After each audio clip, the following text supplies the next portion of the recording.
So Ukraine isn't perfect. So what?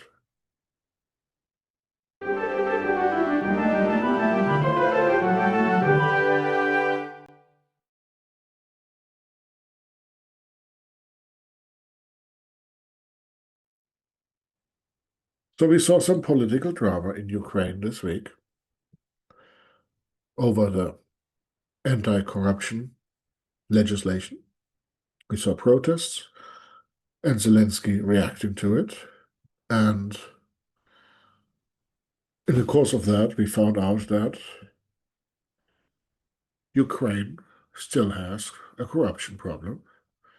Ukraine is not perfect, and Zelensky is not unchallenged. So what? Russia is even more corrupt. Russia is waging a war of genocide, attacking neighbors and Western countries, either directly or through a hybrid or electronic warfare. Putin prevents any challengers from rising up against him. So if we say, as I've read in some comments in newspapers, that Ukraine isn't perfect and so we shouldn't help it, I don't understand the logic.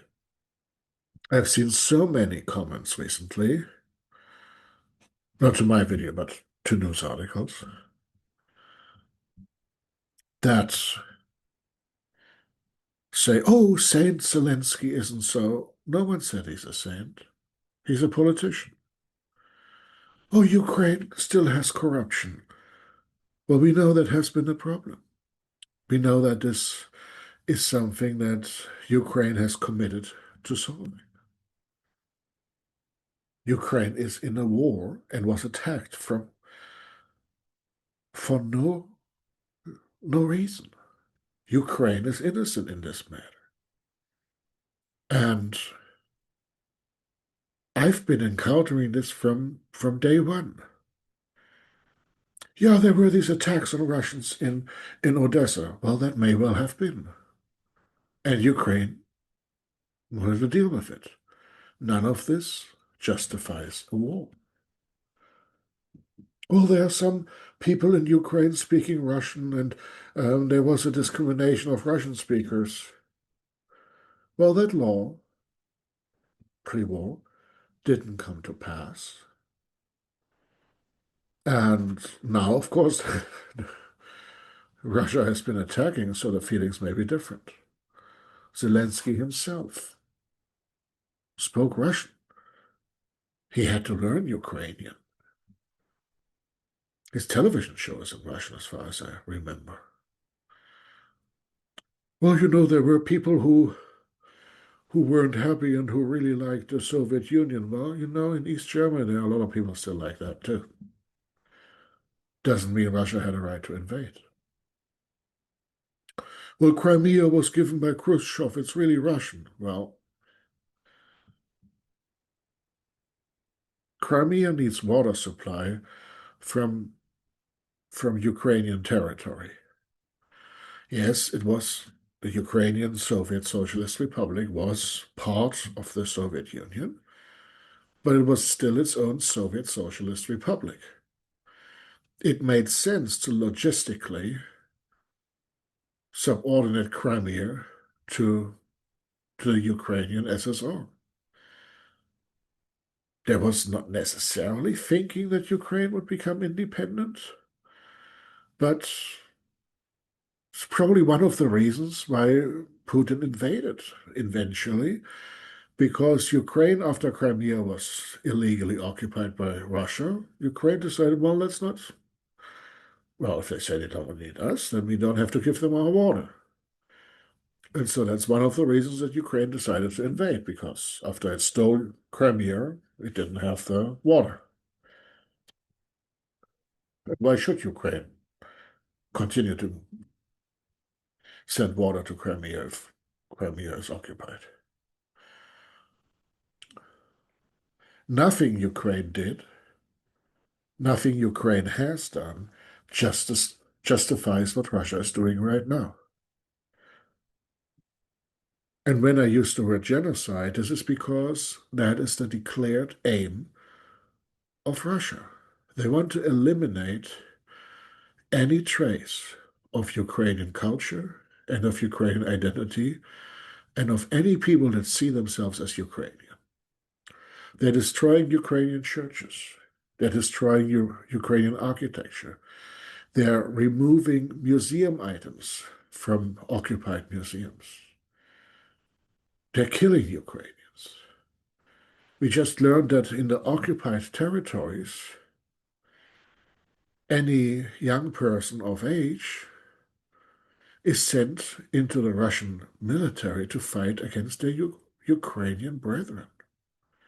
This is the level of depravity on the Russian side. And I mean, when I say Russian side, I mean the side that conforms with the government. There will be plenty of Russians that don't like what's going on, that are too scared into submission to speak out. I grant that I grew up in East Germany, I grew up under the Soviet system. I kind of understand that feeling a little bit. Yeah? The system spreads fear.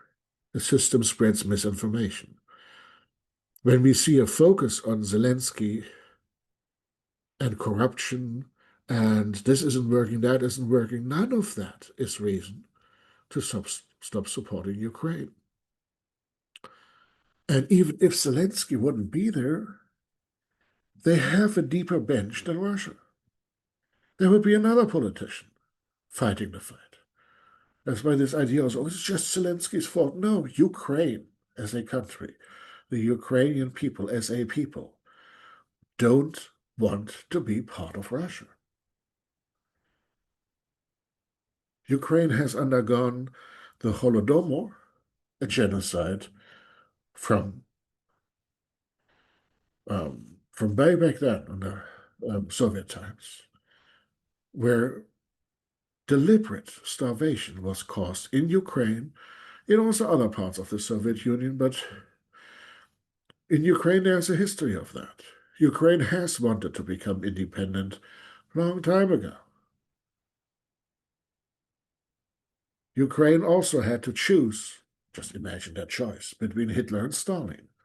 Some Ukrainians chose Hitler, because under Stalin they already saw the Holodomor. I mean, what choice to make is this here? But that is history. None of this justifies the present. This is victim blaming. You know, like rapists always have an excuse. Oh, she looked at me that way. Oh, she wore this dress. Oh, she walked provocatively. Oh, yeah, I couldn't help myself. Nonsense. We don't side with the rapist. Well, some do, but oh well.